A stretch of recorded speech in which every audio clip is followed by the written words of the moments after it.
उत्तराखंड के जो टिहरी जिले के केतन लाल है उनकी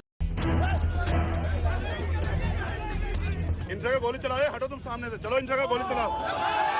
चंद्रशेखर भाई संघर्ष करो, जिसके मालूम की भी हत्या और साथ ही साथ रायबरेली के सिलोन के मेवालाल की हत्या है या कुछ साजिश है, इस पर आजाद समाज पार्टी के चंद्रशेखर रावण जी है, उन्होंने दोनों भी फैमिली से मिलने की कोशिश की। बहुत से पुलिस बल उन्हें रोकने की कोशिश की, वो पैदल भी चलते रहे।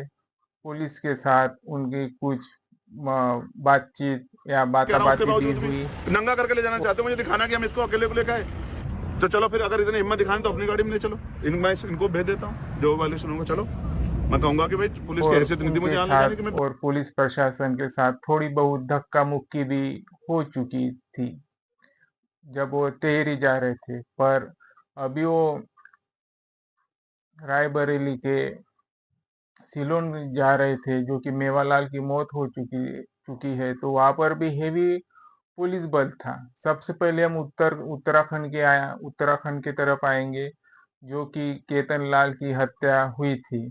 जो केतन लाल है वो 18 साल का बच्चा था, युवक था। हम बच्चा नहीं कहना चाहेंगे, युवक था। उसका कुछ उच्च जाति की लड़कियों से प्यार हो चुका होगा, चंद महीने हो चुके होंगे, साल गुजरा होगा, तो उन्होंने शादी करने का फैसला लिया होगा। पर जो लड़की की तरफ के माँ बाप है, भाई बहन है, उन्होंने केतन लाल को घर बुलाया, साथ में उसका दोस्त भी था। केतन लाल को बहुत पीटा, इतना पीटा कि अस्पताल ले जाने तक या अस्पताल में एडमिट करने तक उसकी मौत हो चुकी थी। इसमें इंटर मैरिजेस करने का राइट नहीं है। क्या दो इंसान के बीच धर्म बड़ा है? हम धर्म की बात बहुत करते हैं कि ये ऐसा कर देगा धर्म, वो वैसा कर देगा, किसी की जरूरत नहीं रहती, सब कुछ मतलब धर्मों के हाथ में है। तो फिर राइट की बात आती है और जो अपने अधिकारों के लिए कोर्ट में जाते हैं, तब हमें हमारा जो रिलीजियस है वो नहीं दिखता, तब हमें संविधान दिखता है और न्याय दिखता है, और न्याय के लिए न्यायालयीन दिखता है।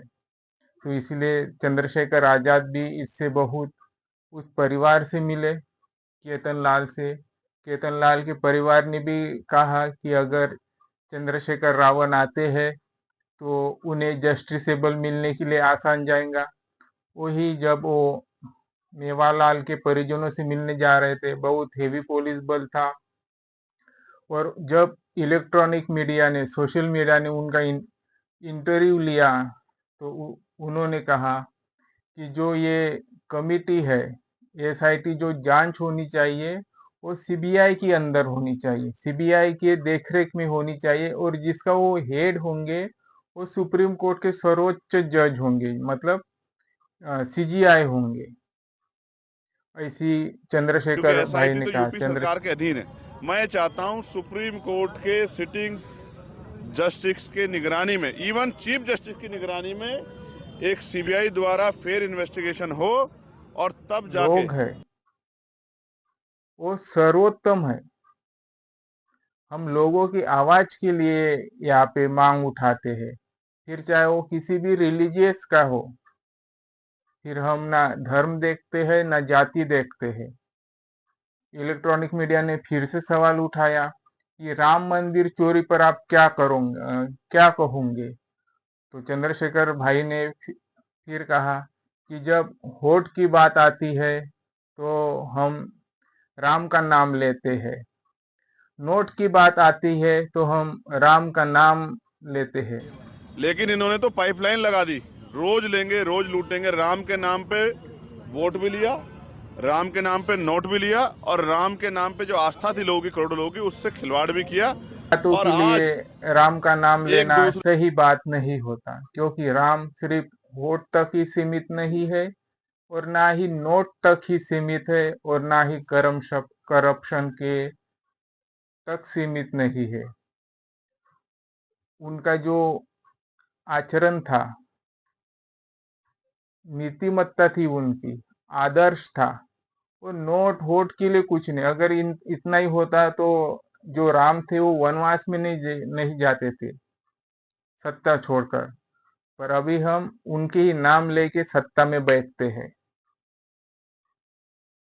तो इस पर भी हमें ध्यान रखना चाहिए कि खुद के लिए राम का जाप करना सही नहीं होता है, और हो सके तो दूसरों की जान लेना टालिए। नहीं पड़ता है दूर हो जाइए, नहीं रहन सहन होता है दूर लेना चाहिए, पर किसी की जान लेकर खुद पर पाप लगाना शायद एक अच्छी बात नहीं होती है।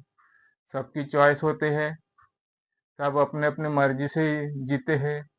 हम भी अपनी मर्जी से जीते हैं, क्योंकि संविधानिक कॉन्स्टिट्यूशनल राइट है।